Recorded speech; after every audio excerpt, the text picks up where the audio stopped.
Assalamualaikum warahmatullahi wabarakatuh.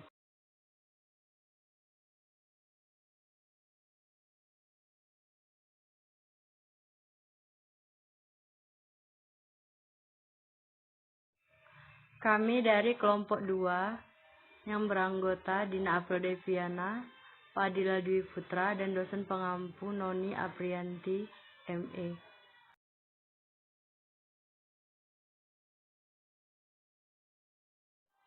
Di sini kami akan menjelaskan atau mempresentasikan landasan filosofi dan normatif dalam etika bisnis.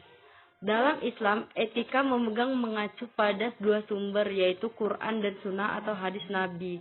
Dua sumber ini merupakan sentral segala sumber yang membimbing segala perilaku dalam menjalankan ibadah, perbuatan atau aktivitas umat Islam yang benar-benar menjalankan ajaran Islam.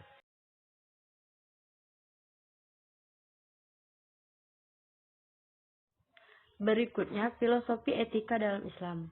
Dalam konteks filsafat, Islam perbuatan baik itu dikenal dengan istilah perbuatan ma'ruf, di mana secara kodrat manusia sehat dan normal tahu dan mengerti serta menerima sebagai kebaikan akal sehat dan nuraninya, mengetahui dan menyadari akan hal itu.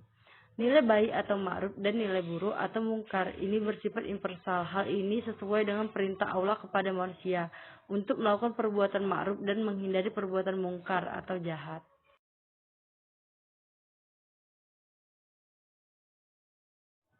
Berikut landasan normatif etika bisnis. Dalam Islam, landasan normatif etika bisnis bersumber dari Al-Quran dan Sunnah Nabi Muhammad SAW. Dalam konteks ini dapat dibagi menjadi 4 kelompok, yaitu tauhid atau kesatuan, keseimbangan atau keadilan, kehendak bebas, bertanggung jawab, dan ihsan atau kebenaran.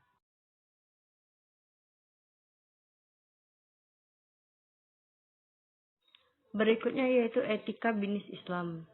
Etika bisnis Islam merupakan suatu aktivitas yang dilakukan oleh seseorang atau kelompok orang untuk menyediakan barang dan jasa dengan tujuan memperoleh keuntungan. Orang yang berusaha menggunakan waktunya dengan menanggung risiko dalam menjalankan kegiatan bisnis biasanya disebut dengan entrepreneur. Etika di dalam bisnis sudah disepakati oleh orang-orang yang berada di kelompok bisnis serta kelompok yang terkait lainnya. Hal itu yang kemudian dijadikan sebagai untuk mewujudkan tujuan dalam bisnis. Antara dimensi etis dalam bisnis memperkenalkan argumentasi moral di bidang ekonomi maupun bisnis, serta bagaimana cara penyusunannya, serta membantu untuk menentukan sikap moral yang tepat dalam menjalankan profesi.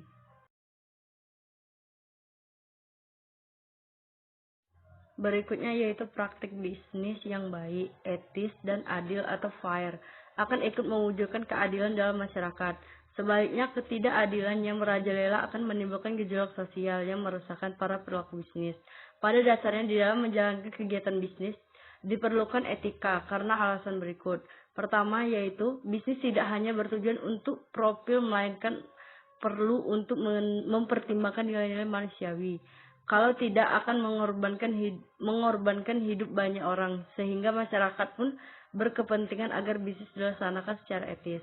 Kedua, bisnis dilakukan di antara manusia yang satu dengan manusia yang lainnya, sehingga membutuhkan etika sebagai pedoman dan orientasi bagi keputusan, kegiatan, dan tindak tanduk manusia dalam berhubungan bisnis satu sama lainnya. Ketiga, yaitu bisnis saat ini dilakukan dalam persaingan yang sangat ketat. Jadi orang-orang bisnis yang bersaing dengan tetap memperhatikan norma-norma etis pada iklim bisnis yang semakin profesional justru akan menang. Berikutnya yaitu keempat, legalitas dan moralitas berkaitan, akan tetapi berbeda satu sama lainnya. Karena suatu kegiatan yang diterima secara legal belum tentu dapat diterima secara etis. Kelima, etika harus dibedakan dari ilmu empiris yang berdasarkan pada suatu gejala atau fakta yang berulang terus-menerus dan terjadi di mana-mana dan akan melahirkan suatu hukum ilmiah yang berlaku universal. Keenam, yaitu situasi khusus yang menyebabkan pengecualian terhadap etika tidak dapat dijadikan alasan untuk menilai bahwa bisnis tidak mengenal etika.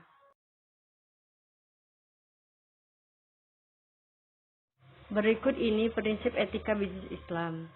Berbisnis atas dasar keridoan, memberikan sedekah atau zakat, bertindak amanah, menepati janji, berlaku adil, menghargai hak-hak kemanusiaan, mengendalikan diri, tolong menolong dan toleransi, tidak memberi bunga atau riba, menghindari ketidakjelasan dalam akad muamalah atau gharar, tidak berbuat zolim, tidak mengandung unsur taruhan atau maisir, dan tidak menimbun barang atau ihtikat. Selanjutnya yaitu indikator etika bisnis Islam. Menegaskan hukuman atau takzir bagi seseorang yang melakukan kesalahan sesuai dengan kadarnya dan tidak melanggar hak asasi manusia. Contohnya, yang pertama yaitu menegaskan hukum atau takzir bagi seseorang yang melakukan kesalahan sesuai dengan kadarnya dan tidak melanggar hak asasi manusia. Yang kedua yaitu administrasi tertib. Terdapat pencatatan pesanan konsumen dan memiliki data keluhan konsumen. Yang ketiga yaitu bertanggung jawab, terjamin produk, jasa, dan keamanan bagi konsumen. Yang keempat yaitu keadilan, tidak membedakan konsumen, kebebasan, ada sarana kritik, kebebasan memiliki, dan kebebasan kontrak atau khiyar. Yang terakhir yaitu kejujuran, jujur dalam memenuhi kesepakatan bisnis. Baiklah, mungkin itu saja yang dapat kami jelaskan. Lebih dan kurang kami mohon maaf. Jika ada yang ditanyakan, kami persilakan. Kami akhiri. Assalamualaikum warahmatullahi wabarakatuh.